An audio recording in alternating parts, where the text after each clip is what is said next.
Hey, what's going on, MMA fans? Welcome to my new YouTube channel, These Things Happen in MMA. The goal of this channel is to highlight crazy and spectacular moments that have made MMA what it is today. And what better moment to start with than the one that inspired the creation of this channel, the Strikeforce Nashville Brawl. Let's get into the first video. Completed in 1996 and home to country music and hockey, Nashville's Bridgestone Arena isn't unfamiliar with the fistfight breaking out. However, on the night of April 17, 2010, MMA fans were unaware they were about to be witness to what many media outlets would later label as a black eye on the sport of MMA. During Strikeforce's lackluster sophomore effort on CBS, a melee occurred after Jake Shields successfully defended his middleweight strap against Dan Henderson. Many feel it was a black eye on the sport that is often unjustly criticized. Strikeforce Nashville was promoted as a breakthrough event, and rightly so, boasting 3 title fights, with the headliner being a showdown between the streaking Scrap Pack alum Jake Shields versus the newly signed Team Quest great Dan Henderson. This would be Shields' first title defense and the second time the promotion was airing on major network television through their partnership with CBS, allowing for a much larger audience to view what the promotion had to offer.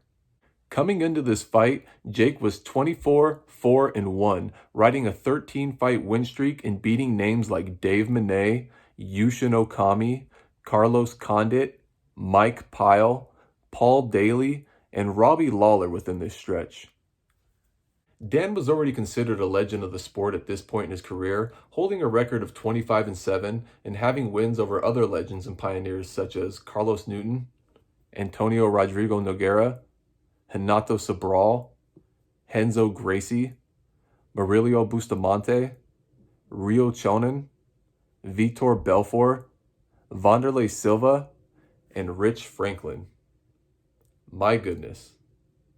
Hendo even fought for UFC middleweight gold against Anderson Silva a couple years prior to this event. Oh yeah, not to mention that this fight with Jake was directly on the heels of one of the sport's most spectacular KOs ever when Dan viciously knocked out Michael the Count Bisping 9 months earlier at the massive UFC 100 event in Las Vegas. Needless to say, Strikeforce Nashville was huge amongst hardcore fans of the sport and gained a lot of casual interest as well. The co-main event saw fellow scrap packer Gilbert Melendez defend his lightweight title against Japanese submission ace Shinya Aoki, who was also the Dream lightweight champion at the time. To finish off this trio of title fights was the well-rounded Gegard Mousasi, defending his light heavyweight title against the up-and-coming, undefeated wrestler King Mo Lawal. This blockbuster event had a stellar undercard too, that would see 6 of his 7 prelim bouts end with a finish. The undercard was riddled with future UFC talent and young contenders like Dustin Ortiz, Ovince St. Preux, and Jason Mayhem Miller, all of whom would win their bouts impressively. At this point in the story, it's important to note that Shields fought and beat Miller just 5 months earlier at Strikeforce Fedor vs. Rogers.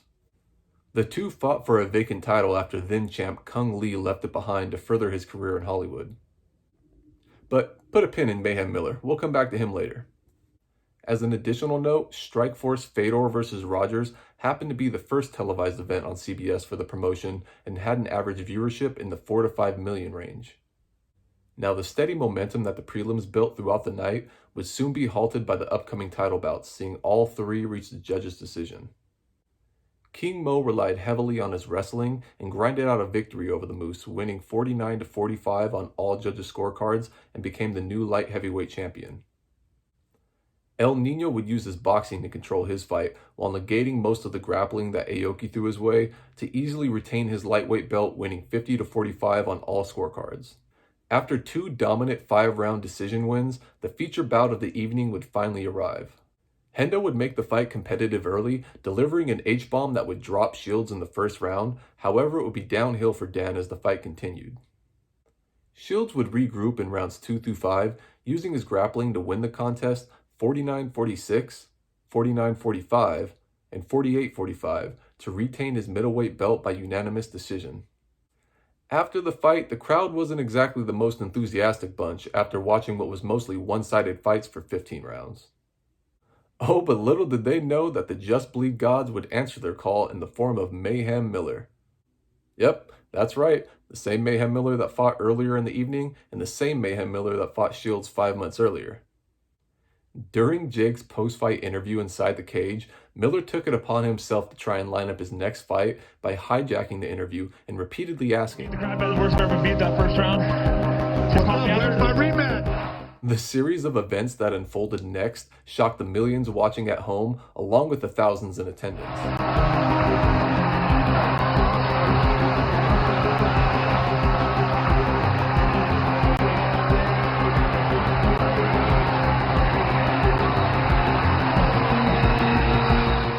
After a brief moment to take in and realize what just happened, Shields and Melendez would get the party started by pushing Miller until Stockton's first son, Nick Diaz, could get involved, captured by the famous photo from the event.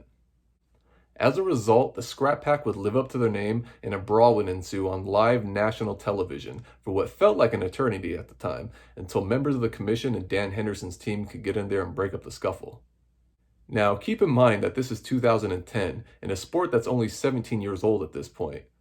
Commentators on the night, Mauro Ranallo and Gus Johnson, were appalled at what they were watching, and Mauro can be heard saying, "Wow, yeah, this is ridiculous. This is ridiculous.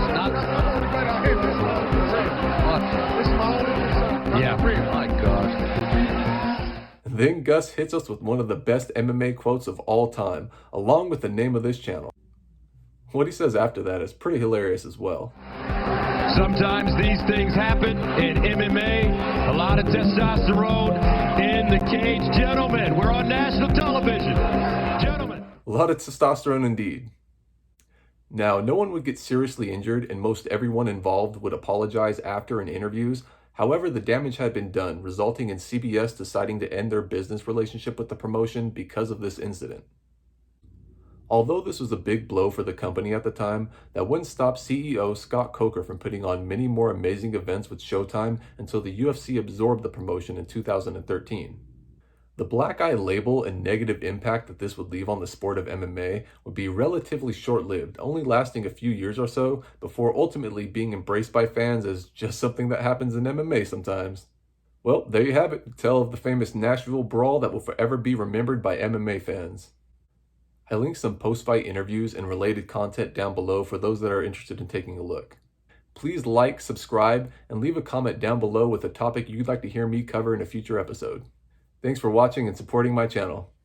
Finally, anything you want to say to the people, just because the lasting image on CBS was, sort of overshadowed a bit what happened? Yeah, I just want to say, I apologize. It wasn't my fault. I got my boys back. You bring me, you bring me in a corner of my partner, I expect the same from my corner, I'm like, I just fought. Somebody better, keep me from getting, cold caught with some hot one real quick, from the side or whatever. So, that's just what everybody reacted. I don't know. I'm not saying I wasn't headhunting out there. I was just going, and then everybody's fighting.